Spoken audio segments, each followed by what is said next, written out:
Power is not the ability to control others, but the terrifying freedom of needing no one. When she finally learned to sit in the silence of her own shadow, she became the storm that no man could possess. Seneca. Listen closely, for we are about to enter a territory that few dare to map aloud. There is a silent phenomenon, almost a secret shared in glances, that occurs when a social structure breaks. In the first months after a divorce, something fundamental changes in the biochemistry of routine. She wakes up every day with a strange sensation, a paradoxical mixture of absolute freedom and corrosive guilt. It is not just the end of a legal contract, it is the beginning of a deafening vacuum. The silence of the house seems to scream, echoing off walls that still hold memories of arguments, cold stares, and that deadly boredom that so often masquerades as a safe routine. In this scenario of deconstruction, she looks in the mirror, and the question that arises is not about her ex-husband, but about the stranger staring back at her. Who is that woman who spent years being half of someone, but never whole by herself?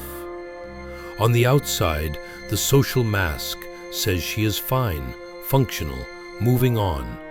But on the inside, her heart is like an overturned room, a chaotic place where memories are still scattered, but there is no real will to tidy up the mess. She makes a silent oath, a promise of self-protection. She swears to herself that she will not fall in love again, that the focus now is reconstruction, independence, the I above the we. However, the rational mind is fragile in the face of biology. The body has its own language, a primitive grammar that ignores logic. The body remembers, misses, cries out for touch. What marriage slowly erased with habit and predictability, time reignites with emptiness and deprivation.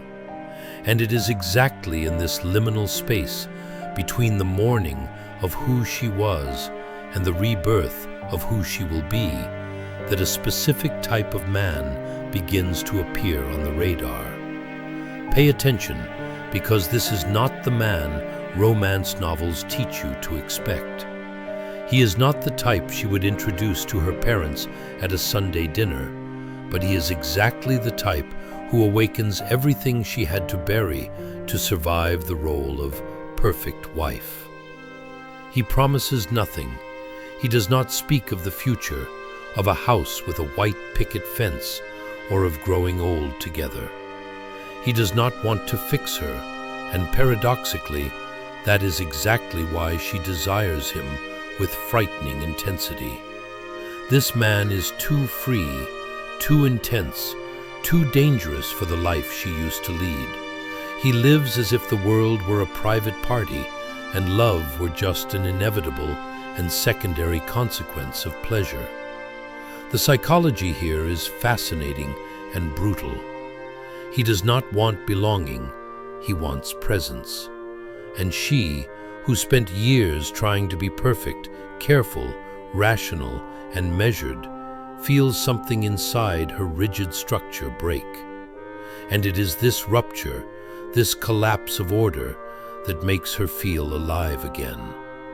The meeting can be casual, in a bar, on an app, or in an unexpected conversation, but the dynamic is always the same. His gaze seeks no approval, only curiosity. He observes her. While the ex-husband made her feel small to keep control of the relationship, this new man makes her feel desired, but never dominated. He operates on a different frequency. He does not need to diminish anything in her to feel big. On the contrary, the stronger she presents herself, the closer he gets, fascinated by the complexity, She tries to resist. The old morality tries to break the impulse, but the desire is ancient and visceral. It is the desire to be seen without being judged, to be touched without guilt, to allow herself what matrimony never allowed. Pleasure without explanation, without negotiation, without trade. And when it finally happens, when the physical barrier is broken, it is not about romantic love. It is about reconnection. His touch is rude but sincere, stripped of pretense. He makes no promises, and it is precisely the absence of promises that frees her from the anxiety of fulfillment. She understands in that moment that she did not need to be loved in the right and sanitized way. She needed first to be felt in a true and raw way. After the divorce, the woman does not seek the same type of man who hurt or bored her. She seeks the opposite, the inverted mirror of the husband, the living symbol of what was always denied to her.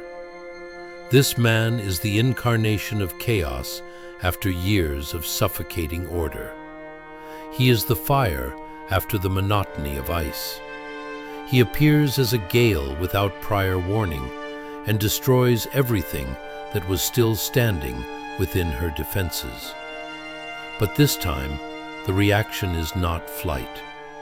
This time she does not run, because now she wants to feel what fear always prevented, the dizzying pleasure of controlling absolutely nothing. The man she will sleep with is not the platonic ideal. He is the real, with all his rough edges.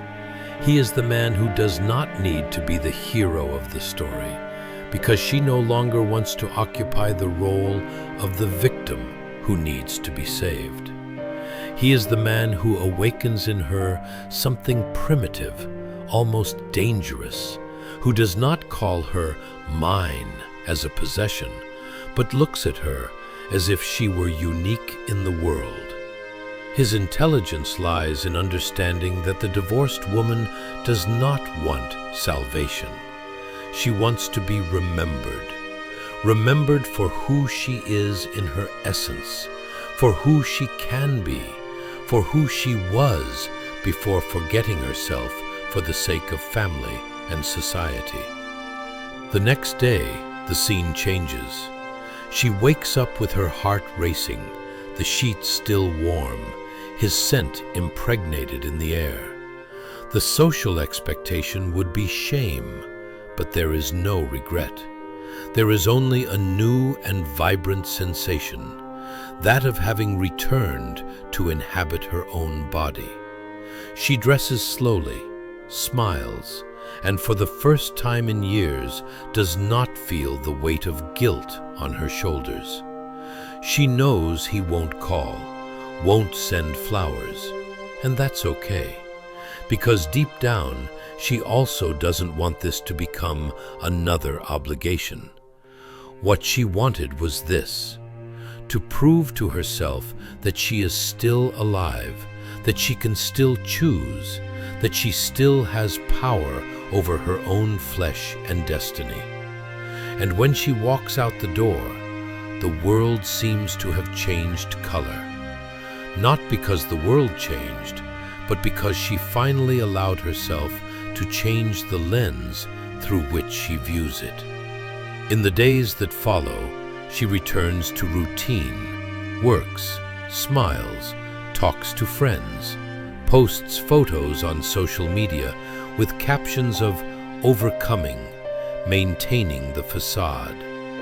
But at night, when silence falls again over the house, the thought returns.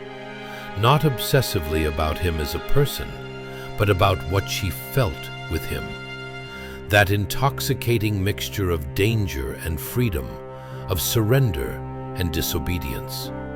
She realizes she doesn't miss the man himself, but the sensation of existing without fear, of being wild, of being whole without needing anyone's stamp of approval. The marriage taught her to measure words, to control gestures, to stifle desires so as not to bother. But the touch of that man reopened the doors she had locked with 7 keys inside herself. Doors that led to an old, dark room where lived a version of herself she had purposely forgotten. The instinctive, untamable woman who did not ask permission to feel. She tries to return to normality, but now it is too late. Pandora's box has been opened. After tasting freedom, there is no going back to voluntary prison. The problem is that the world demands coherence and linearity from her. It expects her to follow the script of mourning, of slow reconstruction, of the new mature and demure phase. But inside her, there is something stronger than logic, a calling, an insatiable hunger. The man who touched her became a symbol, not of himself, but of the type of man who appears in a woman's life when she stops living for others. He can be an artist, businessman, musician, tattooed, reserved, or arrogant. The social packaging varies, but the energetic essence is the same. He is the reflection of repressed desire. He appears when she has tired of predictability, when the body asks for mystery, when the soul wants to dance in the dark without thinking about the consequences of tomorrow. And the most curious thing in this psychological journey is that at a certain point, she reaches a crystalline clarity. This man is not the future. He is the bridge, a portal between the woman she was and the woman she is about to become. He is not the final destination, but the necessary rite of passage. Deep down, he also sees her as a mirror. He sees in her something he doesn't see in others, a strength disguised as a wound. He knows she doesn't want a traditional relationship, but neither does she want superficiality.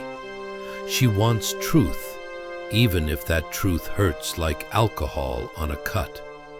And that is why, unlike others who try to please, he does not try to conquer her. He provokes her to conquer herself. In conversations, he speaks little, but looks a lot. He has that magnetic silence that says more than any rehearsed speech. She feels vulnerable and powerful at the same time. He touches the wound, but in a way that doesn't hurt, only reveals what was hidden. And it is in this revelation that desire grows exponentially. Because for her, desire was never just physical. It was psychological, symbolic, spiritual. She wants the touch, yes, but she also wants the gaze that pierces her, that recognizes her, that understands her without the need for captions. The second time they meet, the dynamic changes. Everything happens differently. There is no rush. Urgency has given way to exploration. He touches her face and says softly, with the precision of a surgeon, "You don't know how long it took you to allow yourself this, do you?" She laughs, half nervous, half surrendered, and he continues to dismantle her defenses. The mistake wasn't getting married. It was forgetting to choose yourself. His words disarm her completely. Her body trembles, not with fear, but with cellular memory. And when he kisses her, it is as if she finally said yes to something very ancient and sacred inside her. Yes to the woman who lay dormant under the roles of wife, mother, exemplary professional. Yes to instinct, to hunger, to untamed essence. And then, in the dark, she rediscovers herself. Not as the needy woman who needs to be loved, but as the abundant woman who knows how to love, including herself. Each touch is a reminder that she is living matter. Each breath is a confession of existence. The pleasure she feels transcends the physical. It is existential. It is the silent scream of someone who has returned to inhabit their own body after a long exile. But like any high-intensity experience, fear follows close behind. She wakes up and wonders if she is losing herself in madness, or if she is finally finding herself in truth. Because the type of man who awakens this inner woman is not safe. He is chaos personified. He comes to invert the axis of life, to destroy illusions of control. And deep down she knows, after him, nothing will ever be the same. Friends, worried or curious, ask if she is seeing anyone. She responds with an enigmatic smile. Nothing serious. But inside, she feels it is the most serious thing she has ever lived. Not with him, but with herself. Serious because it is true. Because it is the type of relationship that does not fit into social labels. Because it is the type of encounter that does not happen twice in the same lifetime. And even if it ends tomorrow, she knows something inside her has begun. In the following days, the change is silent but irreversible.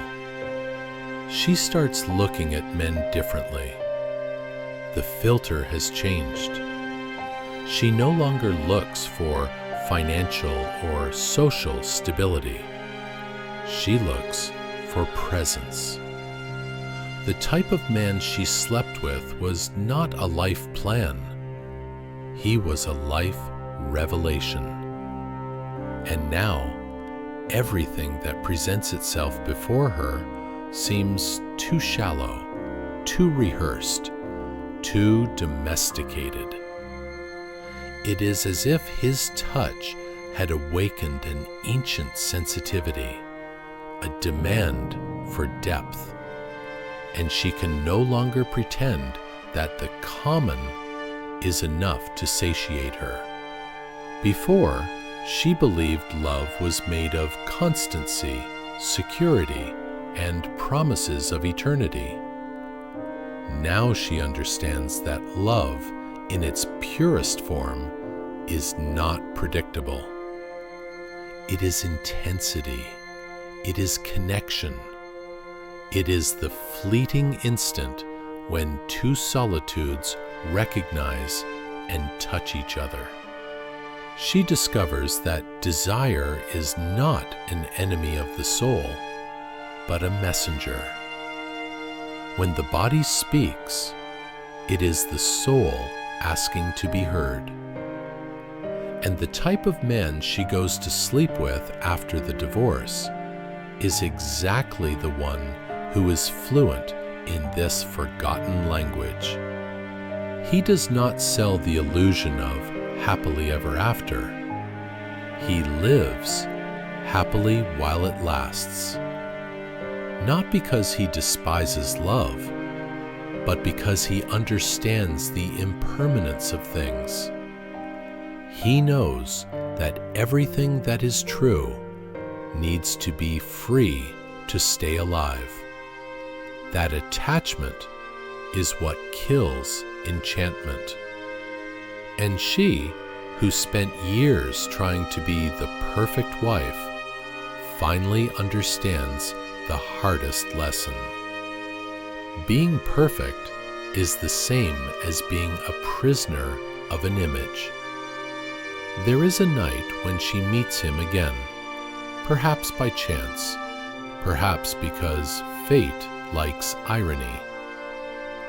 He watches her from afar with that same look that mixes analytical curiosity and desire.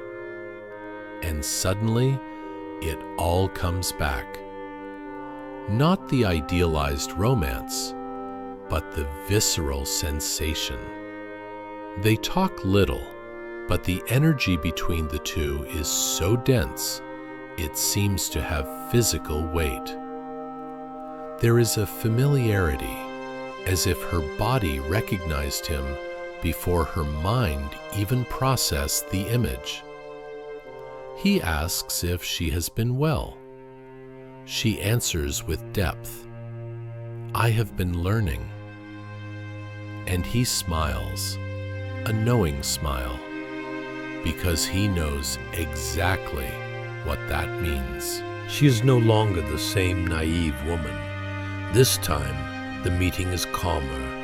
There is no rush of discovery, nor the tension of the forbidden. There is maturity. She understands that she does not need to prove herself, that she can allow herself, that she can undress and lose herself without ceasing to be who she is. And when he touches her again, the sensation has changed. It is no longer urgency, it is gratitude.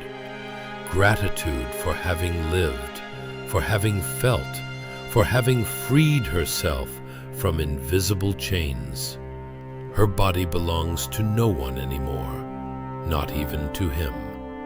She has retaken possession, but she offers it like someone offering fire on a cold night, knowing it is dangerous, but necessary for survival. And while the two lose themselves in each other, the world outside and its rules disappear. There is no guilt. There are no empty promises, only the absolute now. And the now, for someone who learned to live imprisoned in the past or the future, is true paradise. She does not love him in the traditional possessive way. She loves what he represents, the end of fear. The fear of being judged, of being rejected, of being too much for someone to handle. He accepts her like this, contradictory, unstable, deep, complex. And that is why she desires him, not just for the aesthetics of the body, but for the emotional space he allows her to occupy. With time, wisdom settles. She realizes that this type of man is not a safe harbor where one anchors. He is an unpredictable, vast, dangerous sea, but full of beauty and raw truth. And she, who before sought firm ground at any cost, now learns to navigate the storm. She learns that safety is not in someone holding your hand, but in the courage to dive. There are days when she misses it, it is true. Not him specifically, but the intensity he brought. And it is in this longing that she understands the crucial difference between what passed and what remained. What passed was the physical encounter. What remained was the alchemical transformation of the soul. Because the type of man a woman sleeps with after divorce is the one who shifts her axis forever. After him, she does not return to the starting point. Innocence was lost, but consciousness was gained. Now, when someone tries to conquer her with cheap promises, she smiles with tenderness almost with pity, because she knows that love is not promised, it is lived. And when someone tries to domesticate her again, she walks away without hesitation, because she knows that freedom is the only space where love can breathe without suffocating.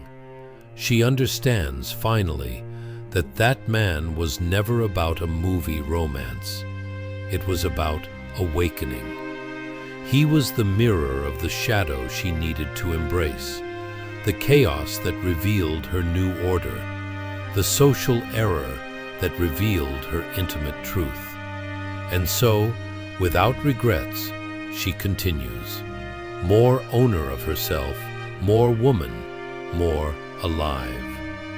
The scent of experience is still on her skin, and her soul is marked by a type of love that is not defined in words, only felt in the marrow. Time passes, seasons change, and she changes along with them, fluid like water. Memories no longer hurt like knives, they only teach like lessons. His touch becomes a memory, but a living memory, not a dead weight. It is a fire that still burns in some secret corner of the soul, reminding her of who she really is when she allows herself to be whole.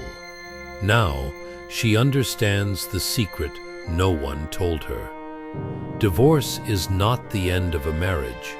It is the end of a version of herself that no longer served. The woman who believed that loving was sacrificing oneself died in that process. The one who was born after understands that loving is expanding oneself. And the type of man she went to sleep with was not a quirk of fate. He was the precise catalyst of this metamorphosis. He appeared at the exact surgical moment when she was ready to break the mirror and finally see what was on the other side of the reflection. Sometimes she thinks of him, not with the melancholic longing of lovers, but with the gratitude of survivors. There is no resentment nor desire to repeat the cycle. There is only the wise recognition that certain people enter life not to stay and build houses, but to light bonfires. He was the fire, she was the dry wood ready to burn. And from the meeting was born the flame that freed her from the eternal cold.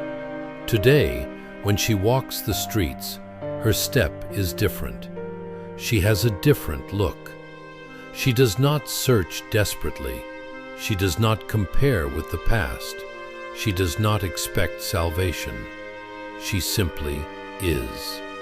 And that in itself is a silent revolution. Because the true power of a woman lies not in conquering the love of a man, but in conquering herself. And she finally understood this the moment she lay down with the type of man who never promised anything, but by not promising, returned everything that mattered. She begins to attract another type of energy, different men, more mature, more authentic, who vibrate on the same frequency. But now the power dynamic has changed. She does not seek a savior or a father. She seeks a mirror, someone who doesn't need to complete her, only to walk beside her without casting a shadow. Because after a woman awakens, love ceases to be a survival need and becomes a life choice. And her choice now is clear and non-negotiable. Nothing that erases her, nothing that diminishes her, nothing that makes her forget herself. Some call this coldness, others selfishness, but she knows the true name, consciousness. Her body learned to say no when the soul is not present in the room, and her heart learned the most valuable lesson. Intensity without truth is just emotional addiction. and she has already healed from that addiction. Now, she only surrenders when there is reciprocity. And not reciprocity of empty gestures, but of essence. One night, looking out the window, she remembers the first time she slept alone after the divorce. At that time, the silence seemed unbearable, an enemy. Today, the same silence sounds like music, like a luxury. She understands that solitude is not the absence of people, it is the presence of self, and that it is necessary to cross the arid desert to discover that you are the source of water itself. The type of man she slept with was only the beginning of an epic journey into herself. He did not give her a future, but he returned the present, the here and now. He did not give her romantic love, but he returned vital desire, eros, the desire to live, to feel, to be. And it is this desire that guides her now like an internal compass, a flame that is not extinguished by strong winds. She no longer needs promises. She no longer needs 5-year plans. She needs truth. Truth in every look, in every touch, in every minimal gesture. And that is why the type of man she sleeps with today is different, because she is different. He may still have the same shine in his eyes, the same intensity, the same latent danger, but there is something new in her, discernment. Now, she does not lose herself in the fire. She dances inside it without burning.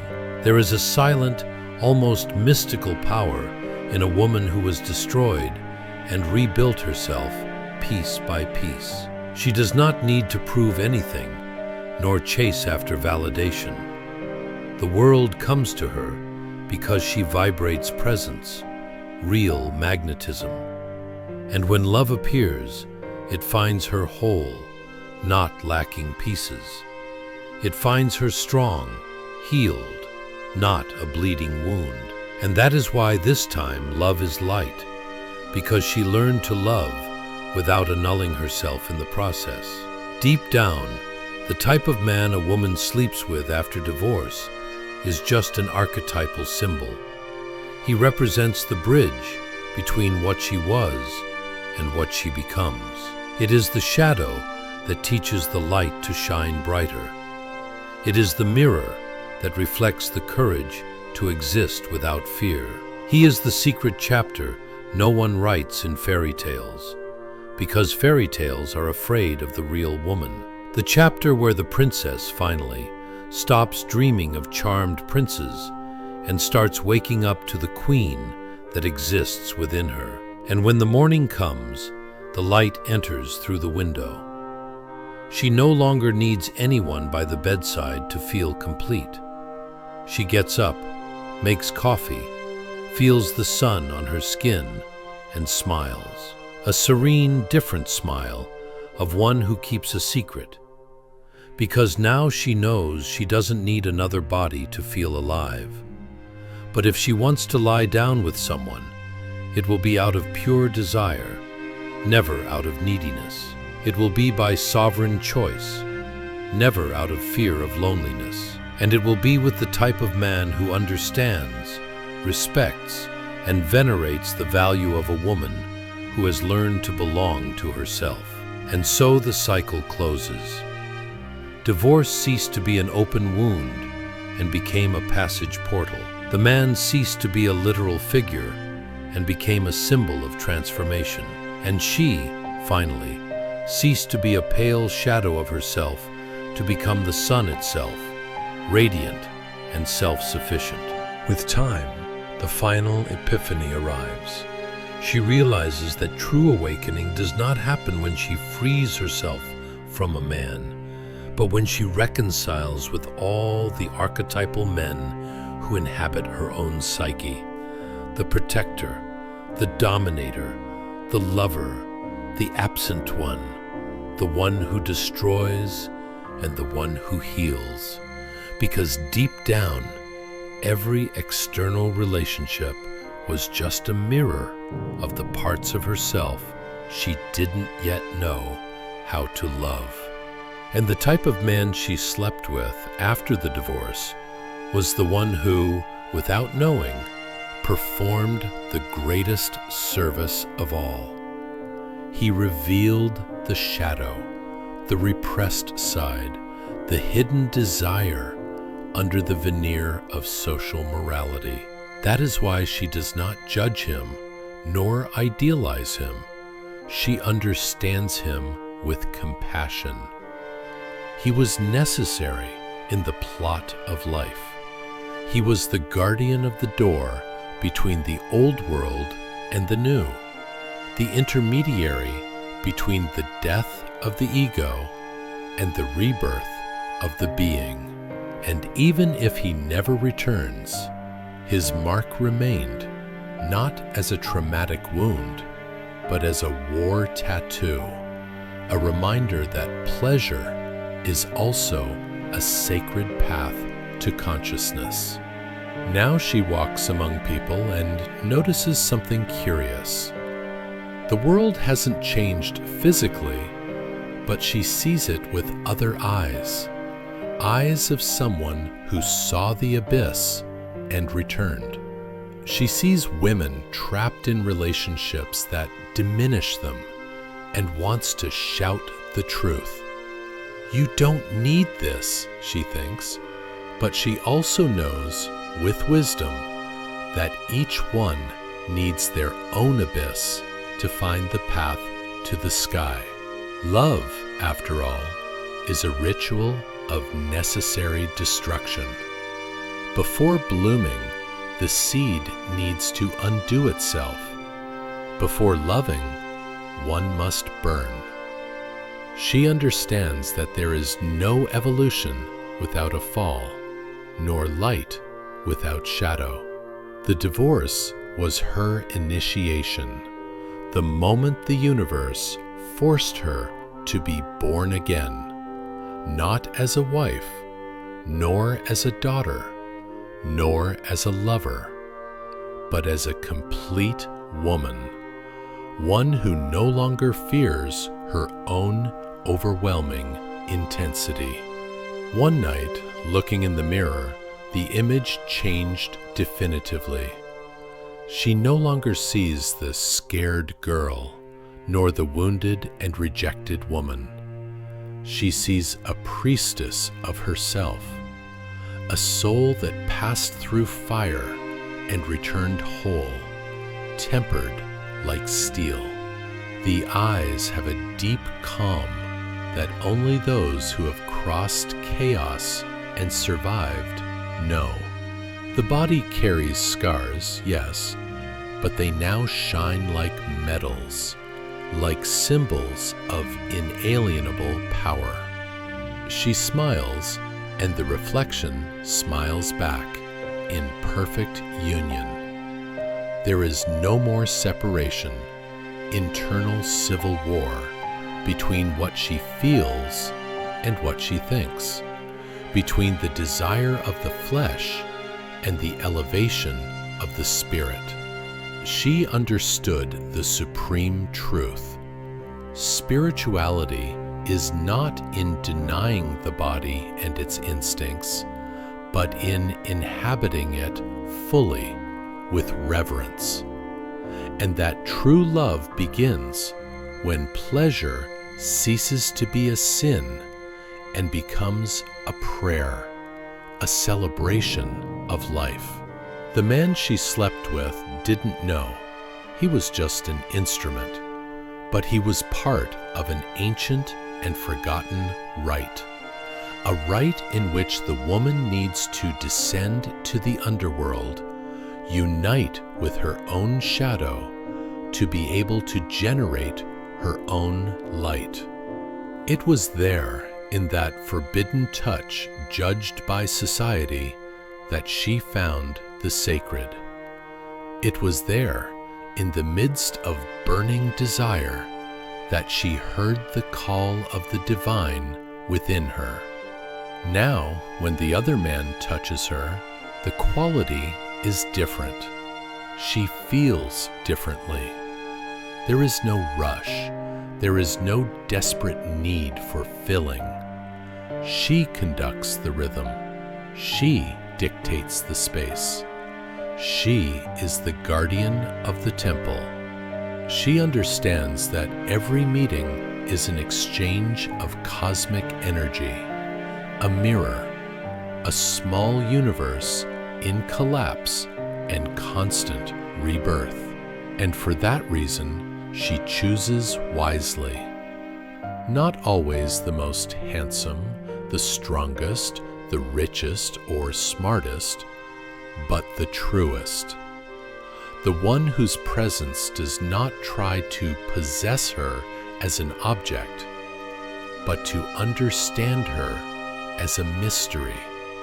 She no longer wants lukewarm loves of convenience, nor fleeting passions that leave a trail of destruction. She wants conscious connections, gazes that sustain the weight of silence, souls that walk together side by side, even if for a short time, because now the duration of time does not matter. Matters the intensity, the authenticity, the depth of the now. The type of man she sleeps with today is the same and is another. It is the symbol that changed shape. Before, he was the mirror of wild liberation. Now, he is the mirror of serene completeness.